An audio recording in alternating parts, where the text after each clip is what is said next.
like my father talking to me about auditions. I was only seeing the negative aspect of auditions, auditioning and trying and trying and trying to achieve my given circumstances, i.e. the job. And my father reframed it for me saying, go in there and blow their minds.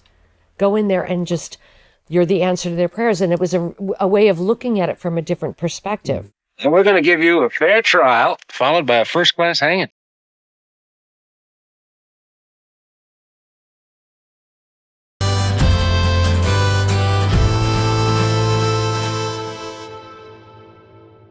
Hi, I'm Rob Word. Welcome to A Word on Westerns. Today we're going to talk with somebody who was very intimate and very close with one of your favorites, one of my favorites, Brian Dennehy.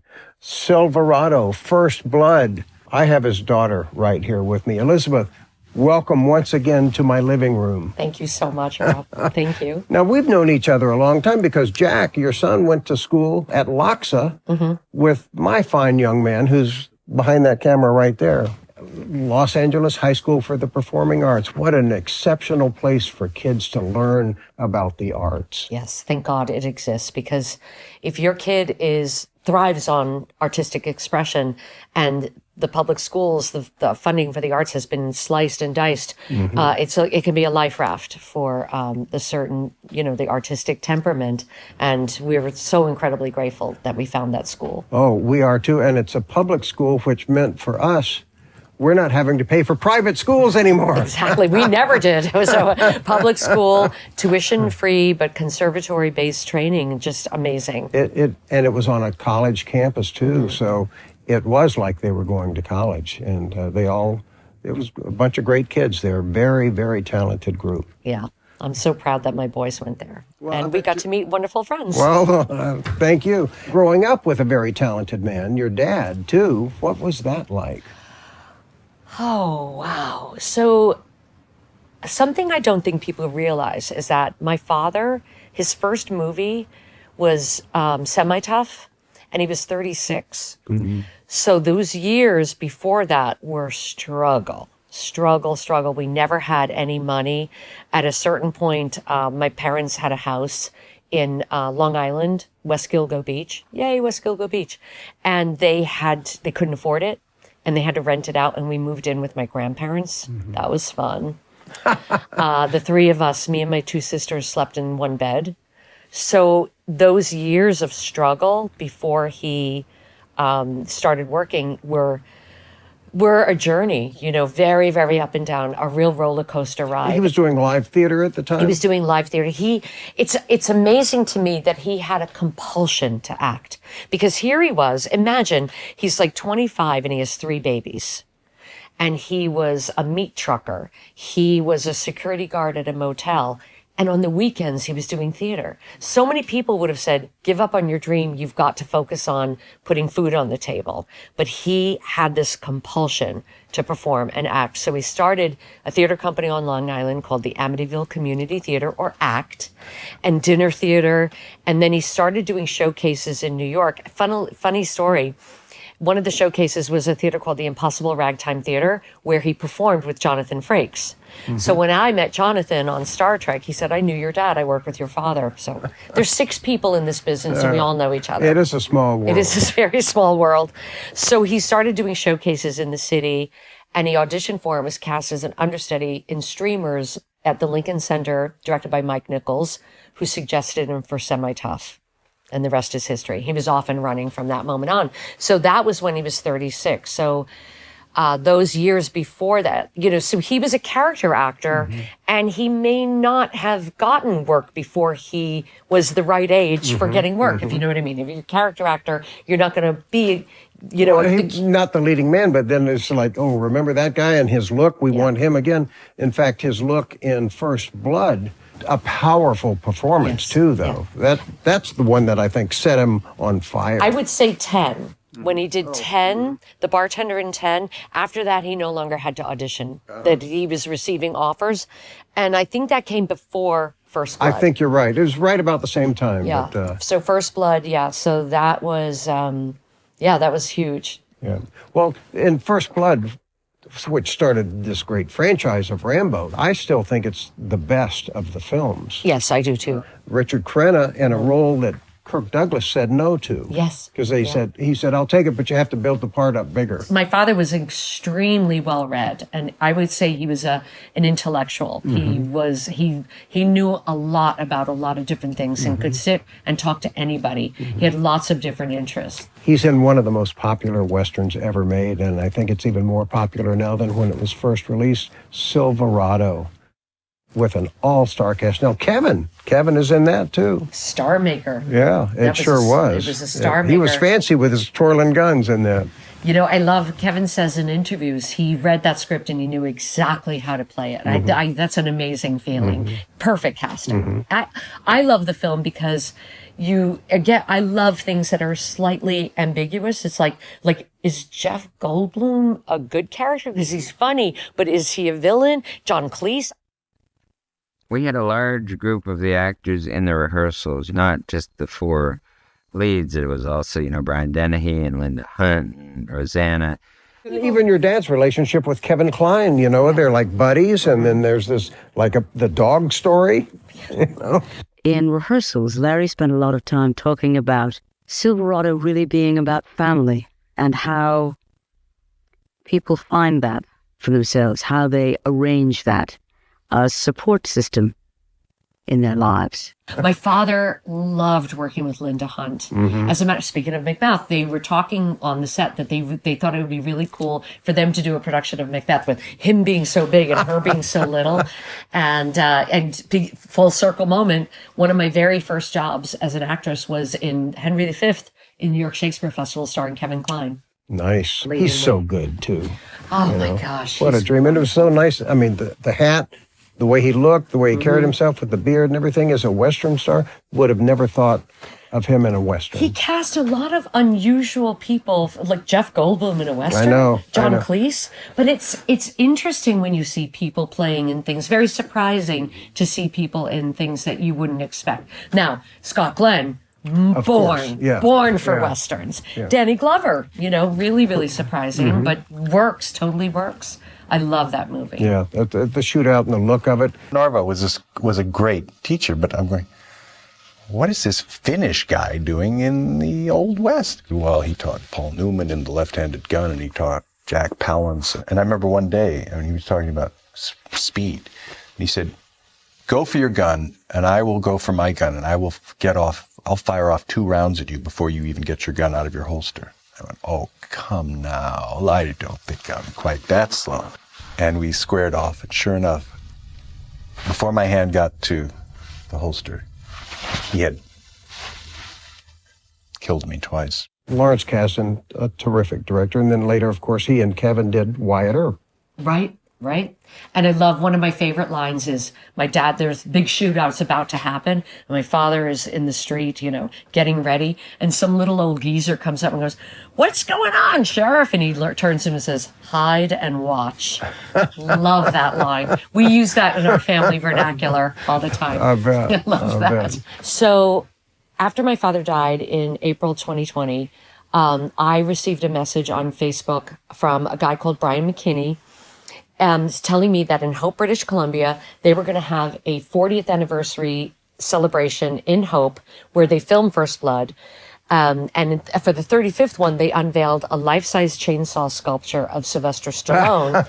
And for the 40th, they were going to unveil a life-size chainsaw sculpture of my father. And did I want to come? And my response was, you could try and keep me away. His movie is like a textbook of my life. He teaches me everything like what I need to do. We are here for the 40th anniversary of the movie First Blood that changed my life completely. So I looked at the artist. He's amazing. Ryan Villiers, this chainsaw sculptor, incredible. And I was talking to my family about this festival. It was going to be Rambo lookalike contests and in Hope, British Columbia. And William and I were talking, and then I can't remember who got the idea, but said, we should film this. This will make an amazing documentary. So William got about 4 or 5 of his friends together, a DP, a gaffer, a producer, and we rented a whole bunch of equipment, and we flew to Vancouver and drove to British Columbia. He has 25 hours of footage of Rambo karaoke, Rambo paintball.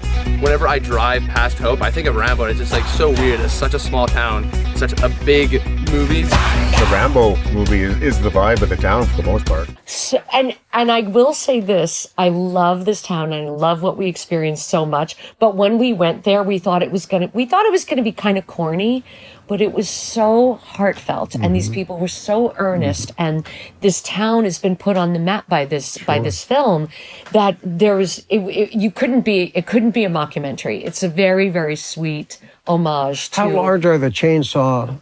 life size. So, I mean, I would say my father was a very tall man, so 6'4", and it's up on a pedestal, and you'll have to see the film to see it revealed. But I'm anxious to see that. It was a blast. We had so much fun, and the people of Hope, British Columbia, just could not have been lovelier. We were up there for 5 days, and it was so lovely. They rolled out the red carpet, figuratively and literally, for us. It's my pleasure to introduce to you Brian Dennehy's daughter, Elizabeth Dennehy. This is so overwhelming. To give the knife, especially to the daughter of Brian Dennehy, that was special for me. He was the first one to pull the knife out in the opening scene of First Blood. What will you be doing with the documentary? So William has put together a sizzle reel, which is like a longer trailer just to get, he's working now. So he really is hoping, hello out there, that somebody will see the sizzle reel and say, I am going to give you money so that you can stop your job and just spend the time to finish this, because he in October, it'll be 2 years since we went up there. So he really needs to, make editing something down. So then it was 82. For First Blood, that's the year. That's when it was. Oh, okay. Thank you. Because I was at Filmways at the time. Orion, I met your dad because of Gorky Park. I love that movie, and the score, and Lee Marvin. That was one of his last great roles, I think, too. William Hurt. Right. I had dinner with William Hurt and my father in London, because when they were filming Gorky Park, when my dad had chunks of time in between shots, I was living in London, so he would come and stay in London. So I remember having dinner with the two of them. What was William Hurt like? Gosh, oh my God, that was so long ago. Well, they're both gone now, so I can say they put it away. What harm is there in saying that? I think we all did. We put it away. We had a good time. Well, that's great. Yeah. Now, with your dad, though, what sort of a disciplinarian was he, or was he gone a lot? He was gone a lot.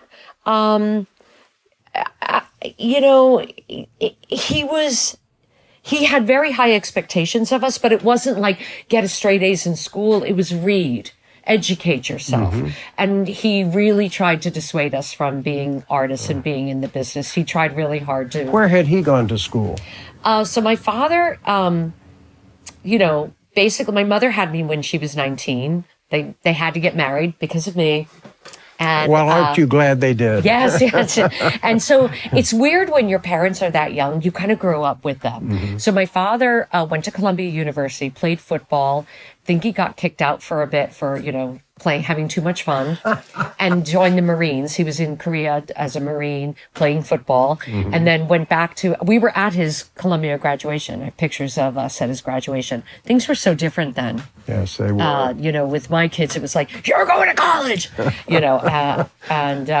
so, it was kind of fly by the seat of your pants. He never went to school for acting, but he acted all through high school. He went to an all boys high school, and he played, it's not in a theater, so I can say Macbeth. And there's a funny story where people said, wow, you were 13 years old and you were playing Macbeth. That must have been so hard. And he said, not as hard as the guy playing Lady Macbeth. All boys school. Yeah. So. Well, let's talk a little bit about your Star Trek connection, too. Yes. How did that come about? Playing the same character over decades.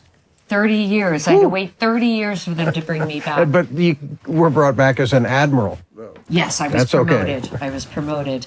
So, I had just moved out to LA. I was crazy. I was 28. Blows my mind that my kid is almost that age, because I thought I knew everything.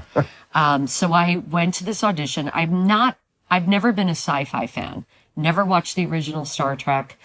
And I sheepishly admit that, because when I was growing up and the original Star Trek was on, I went to an all-girls school. And believe it or not, the girls who were into the original Star Trek were not the cool kids. No.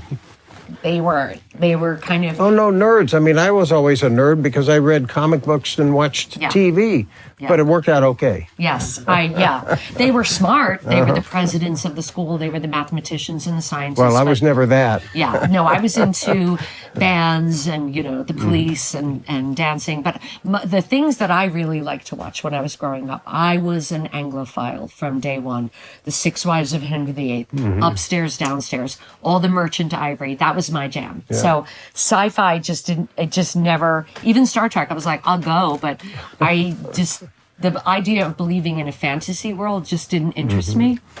I guess I was more into the past and things that actually had happened. Shakespeare, as the histories are depicted in the histories. So I auditioned, just like one other audition, but some silly sci-fi thing. And then, speaking of Gorky Park, I saw Joanna Pakula in the waiting room, Gorky Park had just been released. And I thought, oh my God, she's a big star and she's here. This must be a big deal. And I wished I had worked harder on the audition. I wished I had taken it more And this is Star Trek, The Next Generation, the big one. Yeah. When I was 28 in 1990, I guess, and I went in there and they called me back, and when I got it, I couldn't believe it. I was stunned. First day on the set, Jonathan introduces himself to me and said, "Oh, I worked with your dad." And I said, "Oh, you're Riker." I thought it was the baldy guy. I mean, because try to imagine a world where you can't go on YouTube and look up what the show is about. You can't go on, Wikipedia and go, okay, you can't be prepared. I had no idea who anybody was. You couldn't even watch reruns or turn the TV on and watch the show wherever it was. I had no idea. And now everything is available. Exactly. So you're running all the time on stuff. And you did a Seinfeld too. Was that I did fun? 2 Seinfeld. Same character. Really? Yeah, the same character. As an admiral again? No, they brought back the Drakeette for kind of like the end. There was the story. Is this the one where Kramer convinces George to park in a handicap? Yes, that's the title. A handicap place, and he's in his dad's car. Yes. So Rick Overton, the comedian, and I are the Drake and the Drakeette, and we are engaged, and they go to buy us a really expensive engagement gift, which is a large screen TV, and then we break up. So now they're trying to figure out how to get the TV back. And I had this line, who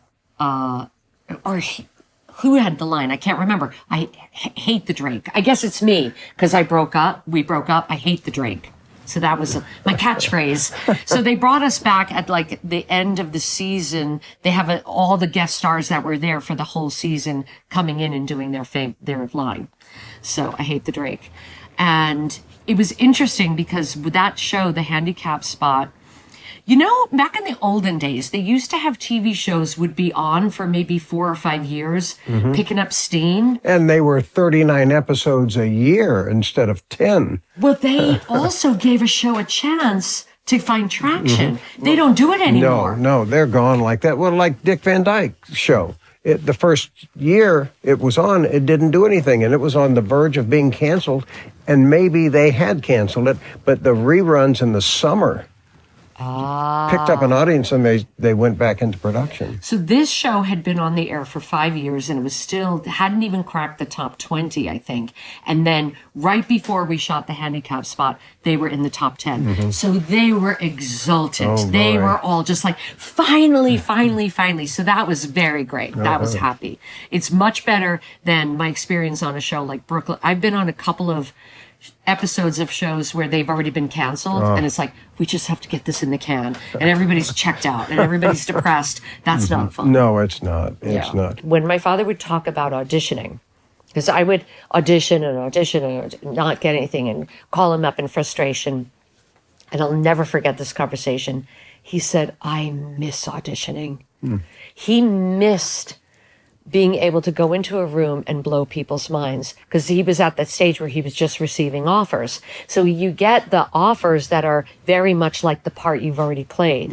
Nothing surprising. No challenging. No challenging, like I was thinking about Ray Liotta after he did Something Wild. I was in an acting class with him, and he only got offers for that kind of part again. And he kind of did a similar part in Goodfellas, off the chain kind of guy.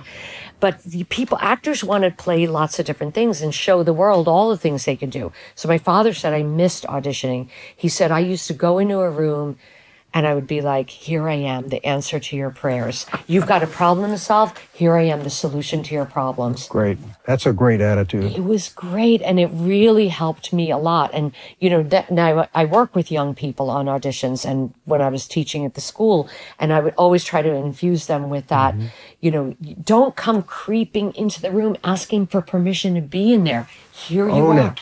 This is your room. You're allowing them into the room to visit. But now, these days, nobody goes in person anymore. It's all on tape. How do you transfer that power onto tape so that they read it like that? The mistake that actors make, and of course I can say this now at the, in my dotage, but I think I wasted a lot of time when I was young trying to be what you want me to be. You can't, there's no way you can know what they want you to be. You have to be yourself. So what I say to actors all the time, the mistake actors make is playing their given circumstances rather than the characters. So if you see an actor and they're trying to showcase all the fireworks they have in their arsenal and all of the things that I can do, that may not be the character's given circumstances. The character's given circumstances are, I'm really, really sad that my mother died, but I don't want to be sad. I want to overcome this. People don't want to wallow in self-pity. They want the pain and the anguish to end. So what are the characters' given circumstances? Do that. That will make you stand out from the pack. And so in my, for lack of a better example, when I think about my Horizon audition, I wasn't trying to be funny. Beating the guys over the head with my parasol, which is kind of a comical scene, but it needed to be deadly, deadly serious because to Mrs. Reardon wasn't funny. We're in the we're in the wilderness, we're in the frontier, and these guys are stealing the stuff from my house. But to not be playing it for laughs, which would be the actor's given circumstances. The minute you start playing for laughs, it's not funny. Because in Midsummer Night's Dream, Bottom's death scene with Pyramus and Thisbe, it is really, he's going to play the most serious, the most impressive death scene you've ever seen. He's not trying to be funny. There's nothing funny about it to him. Videotape auditions, though. Yeah. How do you transfer that energy, though? It's great because you're making a movie. You're making a little movie. It's not, please God, get me this job. I'm on the set. It's the first day of working. There's the camera. Here I am in my costume. There's, so James was doing the lines. This is her eye line. This is her eye line. And you can keep doing it over and over again until you like it. Yes, that's so true. It's great. Well, with the videotape, too, for the Horizon, did you dress what you thought it might look like? I just gave a nod to it. I don't have, a hoop skirt, believe it or not, or a corset, although my husband would probably love it if I did. I don't. So I just put on a white shirt, put my hair up, and, thank God I have an Irishman living at home. So running the lines with him, and, he helped a lot, I bet. That helped a lot. Yeah. That really helped. But, I've auditioned so many times, and you just have to, you can't control how you're perceived, only how you present yourself. So I just did the best I could, and, they saw something. So, or somebody more expensive turned them down. You never know. Like I said, you can't control that. So you just do the best you can. Well, in Yellowstone, Kevin's character, did you enjoy his performance in that? Did you like that show at all? I tried to watch it. I couldn't get into it, honestly. Why not? I think the world of Montana cattle raising just didn't grab me. It's weird because I'm obsessed with Succession. So it wasn't that they were all self-serving, mean people, because that didn't bother me. I think it was just the world of it. don't put this in the interview. I feel really bad. No. Well, this is what we want. Yeah, I tried to get into it, and I just wasn't able to. I think the world didn't. I wanted to me. like it more than I did, and I love 1883 and 1923. I like those so much more. It's just with Yellowstone, here you've got this guy, and they're murdering people. They're branding their hired help, and then they bury the people in the backyard, and then he runs for governor and wins. It's like, is this a docudrama? Oh, yeah, right. I think also I have zero tolerance for the slightest bit of violence. I cannot. Oh, well. William comes home from movies and says, do not see Revenant. And I'm like, okay, I will listen to you. I lose a funny story is Shape of Water. I don't know if you remember Michael Shannon. Everybody says, I love him. That movie. And I said, oh my God, the violence. And people say, what violence? What are you talking about? And I said, the minute I knew he was going to pull that finger off. So sorry, spoiler alert. I knew. And once I knew that was going to happen, I was losing my mind. I was literally like, let me out of the theater. I can't bear it. I can't bear it. Today, though, movies keep pushing further and further and further, whereas you look at these classic John Ford Westerns and stuff, and people get shot, and they're just not bloody messes, and Tarantino, obviously, is a big part of the blood splatter that we're used to seeing now. And what are your feelings about that? It's weird. I'm a weird person because RRR is one of my favorite movies. Well, but it's a lot of cartoon stuff. It's very cartoon. It's so over the top. I do have to hide my eyes during the, sorry, spoiler alert, whipping scene. I had to hide my eyes. I think it's the sound. They get it so real that I just kind of like, I did have to hide my eyes a few times. But Quentin Tarantino, I love Pulp Fiction. I think the more over the top it is, it's sort of like Shakespeare, like Titus Andronicus. My son was in Titus Andronicus, where he gets, throat slit, baked into the pie. After 5 shows, I was like, oh my God, the guys are coming out of your neck. Went sky high today. It was awesome. That kind of stuff I can get into. It's Braveheart gave me nightmares for 3 months. Because it was so real. That movie that to me is sadistic. That movie is sadism on the audience. You don't think that Django Unchained and Hateful Eight? Couldn't. William made me watch Django Unchained. I lasted 15 minutes. I think the realism of it, if it's over the top like RRR, I love that. I can get into it, but when it's really, and the worst thing you can do to me is make me watch a movie where somebody's being tortured so badly that they're saying, please, please kill me, like in Pan's Labyrinth. It's just the worst. Yeah. And what I'll do is I'll make myself see a movie because I know it's really good, like Saving Private Ryan. And the weird thing is in that movie, the battle scene in the beginning, that didn't bother me. It was later on Giovanni Ribisi, people begging for their... When you know them and you love them. But I'm weird. I just can't. It makes me... So Yellowstone... I couldn't really get into it. I tried. I really did. Because I love Kevin. I love everything he does. The money's there on the screen, and I wanted to like it more. And I think the acting is all very good, but I didn't really care for the people. But see, like I couldn't get enough of Succession. The writing was so top drawer, and the acting, was a masterclass every single episode. I love that show. Now that you're back into acting, are you anxious to do more auditions and to do more shows? Yes, please. Yes, absolutely. Absolutely. Yeah, I would love it. I would love to do it, Well, then you're a true actor down to the hardcore because you always want to be working then. Oh, yeah. I love it. Teaching for 6 years, though, was that gratifying with what you were able to impart to the students? I learned so much from the students. I learned so much from them. I became a better teacher, a better actor from when you're forced to explain something, like the bit I was talking about with playing your characters given circumstances as opposed to your given circumstances. That crystallized for me when you're explaining what acting is to young people. You're forced to try to explain it. Like my father talking to me about auditions. I was only seeing the negative aspect of auditions, auditioning and trying to achieve my given circumstances, i.e. the job. And my father reframed it for me saying, go in there and blow their minds.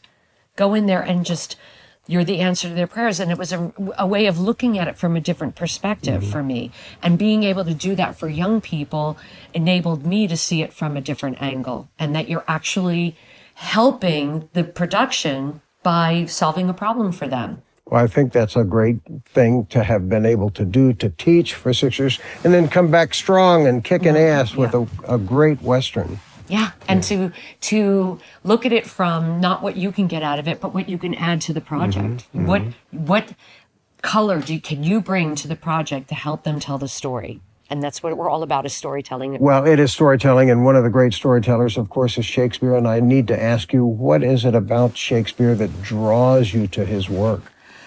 There's so many things, the poetry, the musicality. One of the first things I do, because I get asked this a lot, like a lot of people say, I don't get it. I don't get it. So people think it's so difficult, but in The Tempest starts out with a shipwreck, and the sailors are screaming and yelling, and they really know that they're going to die. They think they're going to die. And when you stage it with people running around and furniture flying through the air, and a line comes out, hell is empty and all the devils are here. Is that difficult to understand? No. But it's so much better than saying, oh my freaking God, we're going to die, right? It's just a better, more poetic, beautiful way of expressing something we can all relate to. So I love that. I love that it's sort of like music or jazz, that it's better than just talking. But the thing I think I love most about Shakespeare is this guy in the 1500s who was in the pocket of the monarchy was subversive. He had royalty on stage filled with self-doubt. Oh, the poor and the wretched, I haven't done enough to take care of this. Nobody ever did that before. They only ever showed royalty, and the higher up in the food chain you were, the more knowledgeable and the more perfect you were, and you didn't have flaws. But to show kings and royalty in prison and going, uneasy lies the head that wears the crown, that's very subversive. And I think that's timeless. We can all relate to that. That's why they keep doing it again and again and again, because you can relate to it. So people say he invented the human. That's what they mean by that. Showing somebody the 360 degrees of a person that was a villain, but the self-doubt of Richard III. Nobody loves me, he says. Who can't relate to that? It gives me chills just thinking about it. Well, you give me chills just sitting here talking to you, Elizabeth, because it's so terrific for you to join us. And my pleasure. I could keep going for hours. I have one more little tiny thing to say. I'm dying to talk to Kevin Costner, because I read in an interview, as soon as I got the job, I started reading everything. And he said in an interview, the Western is our Shakespeare. I'm so anxious for an opportunity to be able to talk to him about that and what he thinks, what he means by that. Well, he makes classic Westerns now. Of the ones that I grew up with in the 50s and 60s are classics for me. And when you were growing up, I know from New York, it's not really known for watching Westerns. Were there films that had an impact on you that were Westerns? That were Westerns. Oh, when I was growing up. I'm blanking on that. It's a trick question here on A Word on Westerns. I'm so bad. There's huge gaping holes in my movie watching. My son is mortified. I've never even seen The Quiet Man. Oh, and I'm no. married to an Irishman. I know. I can't believe they would even let you go into Ireland. I've never seen Casablanca. I've never seen The French Connection. It's ridiculous. Like I said, it was The Six Wives of Henry VIII, and Upstairs, Downstairs. That was all of that. Those were my introduction to, I want to do that. That was when I was like, I want to do that. And I think that my feeling about the Western being our Shakespeare, what I would say to that is Shakespeare, speaking of creating the human, Westerns are America's creation myth. Like Shakespeare's stories are the creation myth of over there. That's exactly right. And you heard it here on A Word on Westerns. Elizabeth, thank you so much. My pleasure. So fun.